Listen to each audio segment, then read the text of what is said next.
Hi, Claire. Thank you so much for joining us today. I'm super excited. Me too. It's great to see you, Tara. It's always good to see you.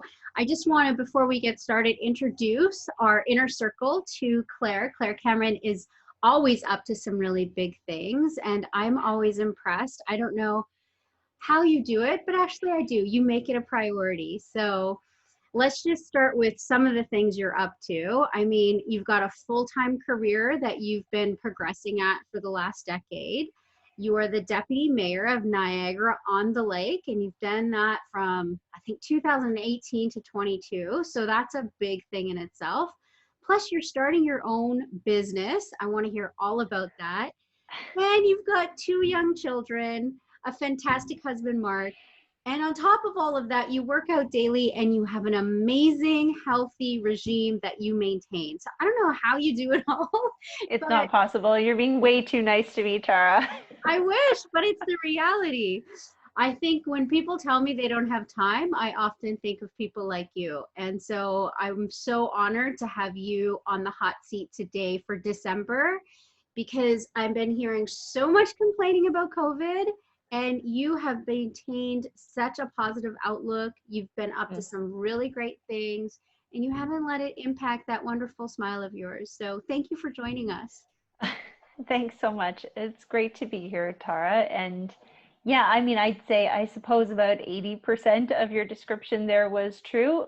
If only I was working out every day, that would be amazing. That is definitely not always attainable, that's for sure. But in this wild year that we have all had, where everybody's experience of COVID has been marked by some degree of loss or really significant adjustment and change, where there's been a lot of negativity around us, I've tried so hard to salvage and confirm what could give me energy, at least as a human in this time. And thankfully, with some of the things that we're very lucky to have in our lives, we have come through this year with definitely lots of dark spots, but thankfully enough bright spots and new developments in our lives as well that have made it a year to remember for some really good reasons too. Mhm. And some of the older ladies in my life used to always say, if you're not smiling, like if you can't smile, if you can't find the humor even in darkness or in a bright spot, you have to try to make your own bright spot sometimes. Yeah, and that is some of the foundational components of leadership. And so I'm so glad that you were expressing it that way, like so articulate. So tell me, like, history was always one of my favorite subjects. And I know that's like, you studied that in school, and I know you're a huge history buff. So in addition to like being the deputy mayor, I know you sit on a ton of boards and you do different events that are associated to history and just keeping Niagara on the Lake that historical, beautiful place it is. Tell us a little bit more about that and why that's passionate. You have passion in that. Sure. There are probably some aspects of how I grew up that helped to implant that history bug in me. When I was really, really young, my dad was friends with someone who ran a historical restoration company and was a consultant and worked on a lot of really historic properties here in the Niagara area.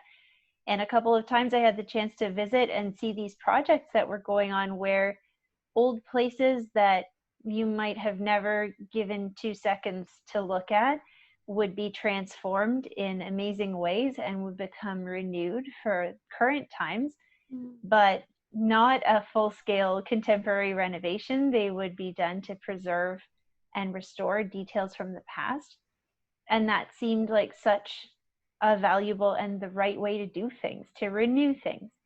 Mhm. And after studying history and seeing all the patterns in things, the patterns in human history, the way that we continue making the same mistakes quite often or making slightly different mistakes that take us down very similar paths, a lot of my passion, even still now, for history is really a passion for the future. It might seem a little strange, but I'm only often interested in the past because I see important lessons there for making sure that we have a great future in front of us. That restoration and revamping the old instead of just always constantly building and buying new. And that's a big theme when we look at the state of our world today.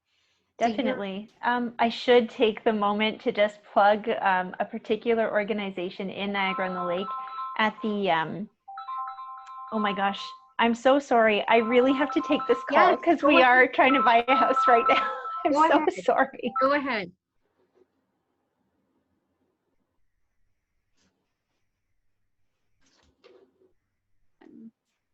Okay, Claire, I know we had to pause that real quick. You're back.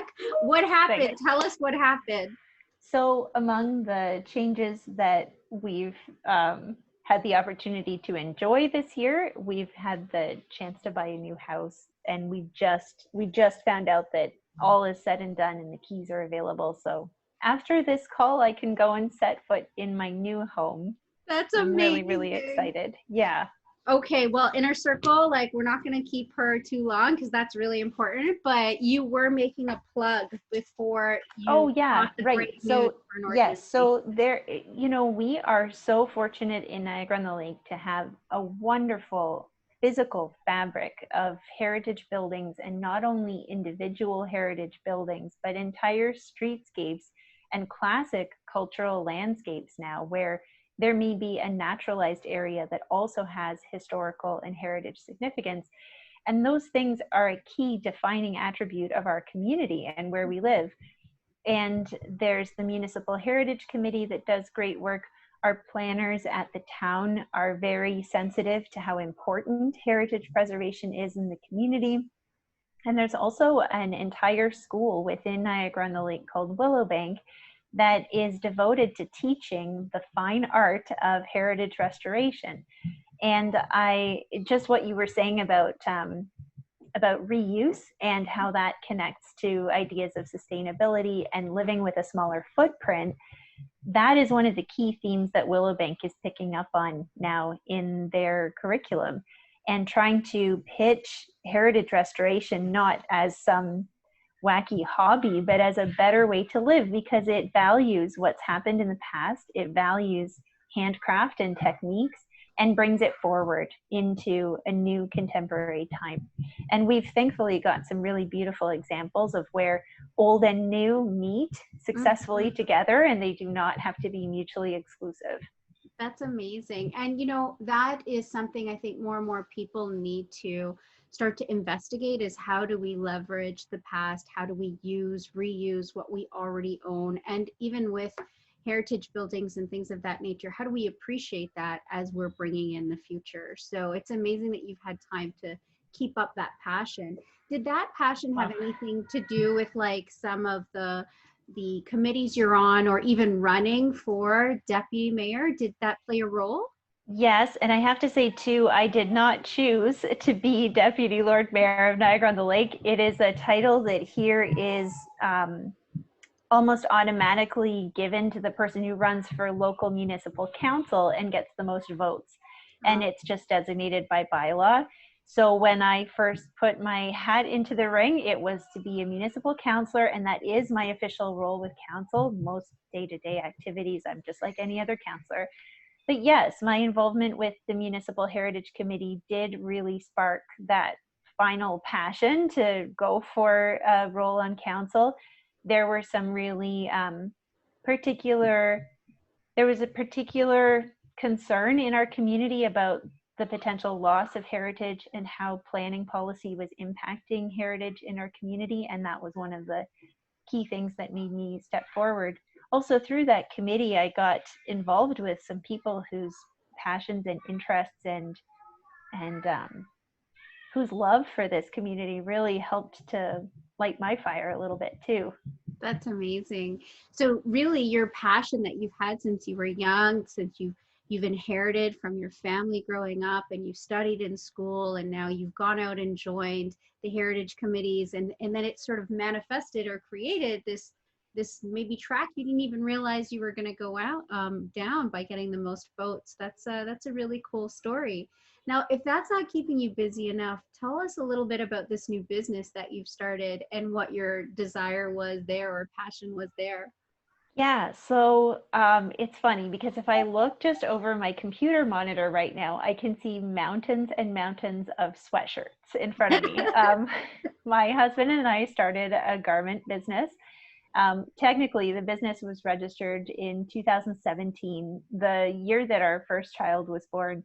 This business started out as a project to keep me busy and occupied, give me something to think about during maternity leave, beyond obviously diapers and taking care of a wonderful little baby. It was a little side project then.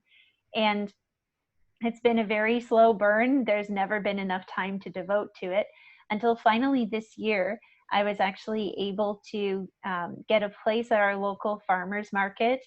And because I'm selling hand-drawn designs, hand-lettered designs that are silk screened on garments made entirely in Canada, I was able to get a space at our local market, which features food and produce and artisanal items from all local producers.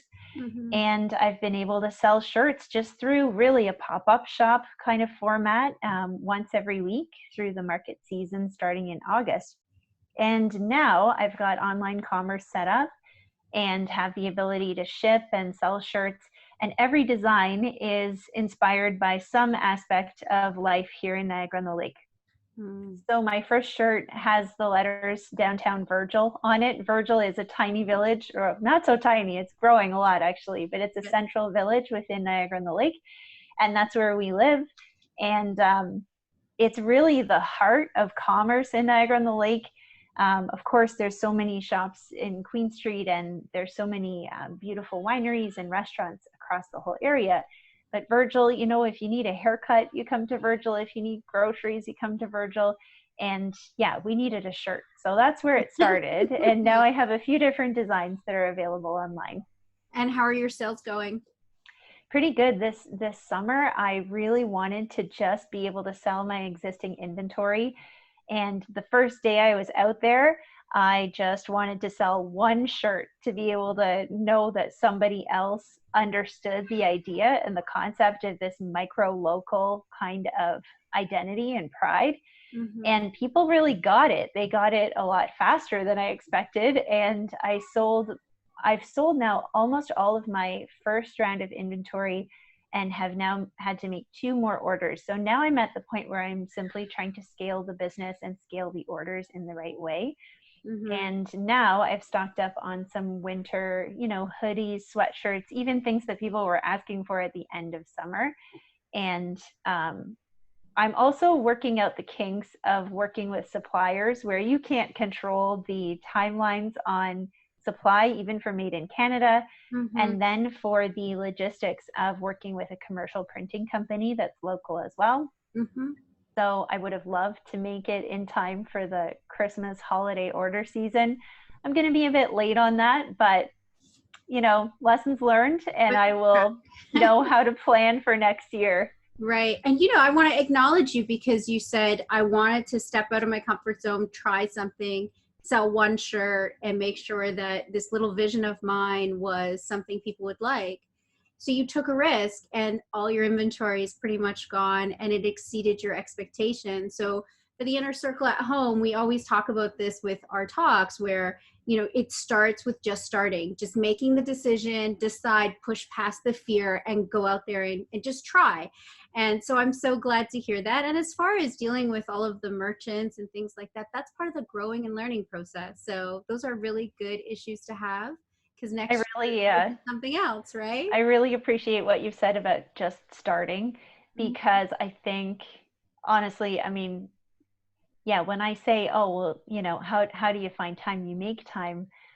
I was procrastinating on this. I know I was, because I was afraid. I was afraid that I had these goofy, cute little shirts and I thought they were cool, but I was afraid that nobody else would think they were as cool as I thought they were.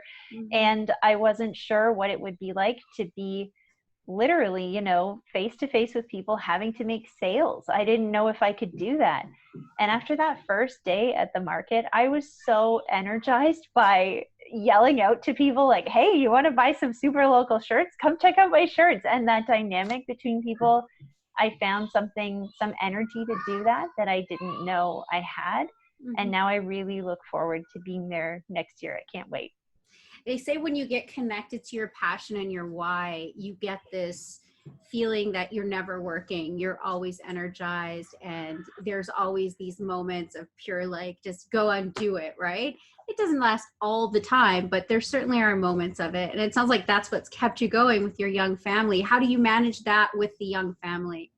Well, And I how old are your certainly, children? and I have to say, like, I don't do any of this alone. Probably the business endeavor is the thing that I've taken most onto my own shoulders. But even in that, my husband has helped at certain times, and I've had a really great relationship with the person who coordinates the market, who's been very helpful, just, helping to explain how that whole process is going to work. But when it comes to family, obviously my husband is really involved. My parents are involved as best they can. They're getting a little bit older, so that really changes things. But we also have had, when I talk about good fortune, we were able to bring over an au pair with us from Germany who helps almost at least 5 days a week in some aspect of our childcare for our little ones. And to see them cultivating a relationship as well is really wonderful. And that's about it. Otherwise, our family is so small. There's not a lot of people that are able to help. And with COVID, that has completely thrown childcare just up into the air, right? Right. So, yes, our critical ingredients right now are my husband and our au pair. And that's probably the kind of arrangement we'll have to keep relying on. Yeah, and I think as you grow with the different things you're doing, the different companies or external activities, you need a little bit more support, and it's okay to ask for help. I think that's something that a lot of us women struggle with, like asking for help is okay. What would you say to women who have a tough time reaching out and asking for some help? It's always been helpful to me to realize how the people that I idolize, my heroes, when you have an opportunity to hear what their day-to-day is like, they're often struggling just like you are. Mm-hmm. And that they have been able to build great support systems for themselves, and that nobody does anything truly on their own. I don't think there's always somebody who's either a cheerleader for you or a true practical support or helping logistically. People might have the good fortune to have financial support behind them. Mm-hmm. If we really take an honest look at our lives, there are probably lots of opportunities for help and assistance that may be available to us, just waiting for us to try to tap into, even if it's something simple. Like last night, one of my friends just sent a text and randomly wanted to have an old school phone call together. And I think we both got so much out of that simple phone call that really put some more wind in my sails as well. So I don't know, getting hung up on pride and being too afraid to ask for help, you're only hurting yourself, I think, with that. 100%. And that old school phone call, it's about connection, right? People need connection, they need support. And you mentioned it earlier when you said you procrastinate and you get a little fearful. It really helps to just pick up the phone and call someone and have that cheerleader. And sometimes it's just the cheerleader that gets you through, right? So thank you for that. Now, I know when you were younger, you probably had different aspirations, or maybe you didn't. Like when you were that little girl, what were you thinking you were going to do when you were older? Obviously, I was going to be an Olympic figure skater. I love it. Obviously, what's in everybody. I don't know, among my various life plans, yeah, they've included baton twirler, figure skater, ballerina, botanist at one point in time. I wanted to be a forensic scientist. I was going to be a conceptual artist. I was going to be a novelist. I was going to be a rock musician. I was going to do it all, I guess. Now, I'm in a really great place that's been able to afford some opportunities to do interesting things in my career, and in my career, you know, there are some people that are able to seize on to the one vision that they have for their life. And that's amazing. That is so wonderful when people have such a passion for something that it's clear to them from a young age, this is my calling. I didn't have that. I had vague brush strokes of the kind of thing that I would want to do. And I was lucky enough that opportunities came along that were of enough interest to me that I could get into something and give it my best, or give it my all, and see what would come out of it.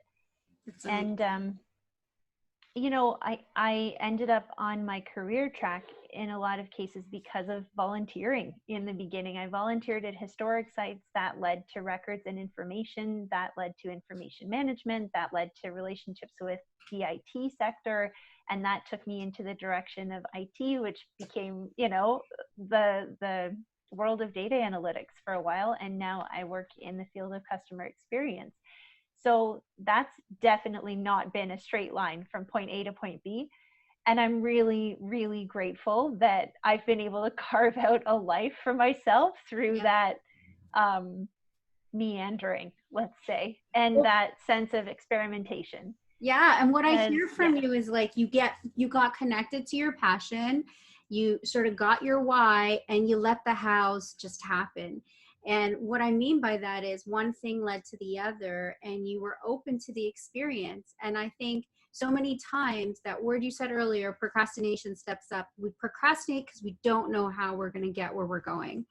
And if we can just trust in what we're passionate about and follow the curvy, winding road, we might end up with something magnificent. So that's a really good reinforcement for that. Thank you, Claire.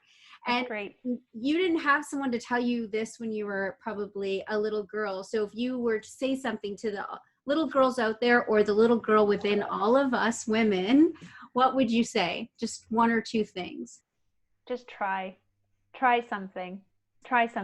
Don't, like, we are all so good, even from an early age, because I did this too to myself, at coming up with all the reasons why something won't work, why it's not worth trying something, or maybe some kind of activity isn't good enough for us, or for whatever reason. Like, if you have an opportunity to do something, like, just say yes, give it a try. Maybe you won't like it. That's okay. You don't have to do that one thing forever.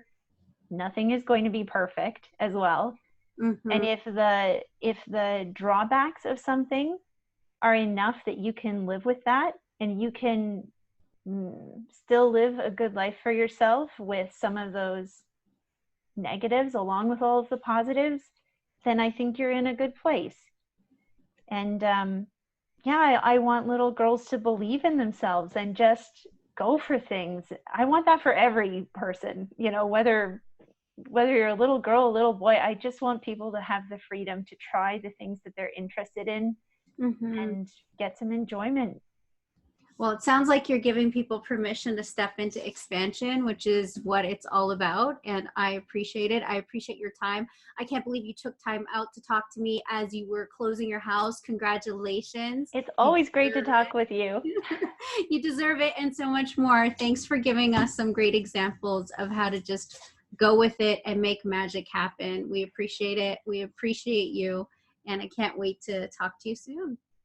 Thanks, Tara. Thanks. Oh, wait, before we go. Yes. We need the website so we can order some. Oh, yeah, of course. So these wonderful and amazing, super cozy, made in Canada sweatshirts and t-shirts now are available at townshipniagara.ca.